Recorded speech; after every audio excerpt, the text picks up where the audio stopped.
Prediksi kami sebenarnya triwulan 2 ini masih punya resiko kita masih tumbuh negatif. Jadi kata kuncinya sebenarnya kalau triwulan 2 kita mau tumbuh positif memang harus ada suatu akselerasi, investasi yang untuk, labor intensif atau yang benar-benar padat karya. Karena ini yang terkait langsung dengan tadi, bagaimana meningkatkan daya beli masyarakat. Jadi tidak hanya melihat bahwa ketika triwulan 2 2020 kita minus lebih dari 5%, maka otomatis triwulan 2 pasti positif. Belum tentu, karena yang menggerakkan benar-benar ekonomi itu adalah konsumsi rumah tangga.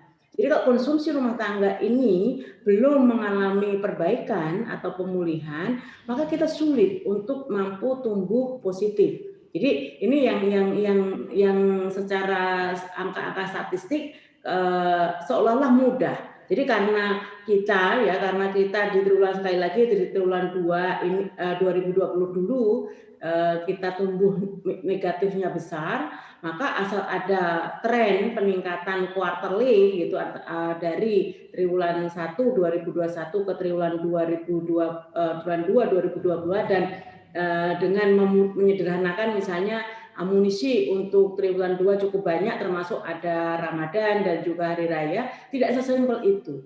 Tidak sesimpel itu. Jadi kalau sekali lagi tidak ada lapangan kerja yang tercipta cukup signifikan dari investasi atau peningkatan investasi selama triwulan 1 2021 ini, maka ya sekali lagi resiko atau peluang Indonesia atau resiko ya lebih ke resiko karena lebih negatif gitu kan. Resiko Indonesia di triwulan 2 masih tumbuh negatif ini masih cukup terbuka. Nah, sehingga ini yang menurut saya jangan terlalu over confident.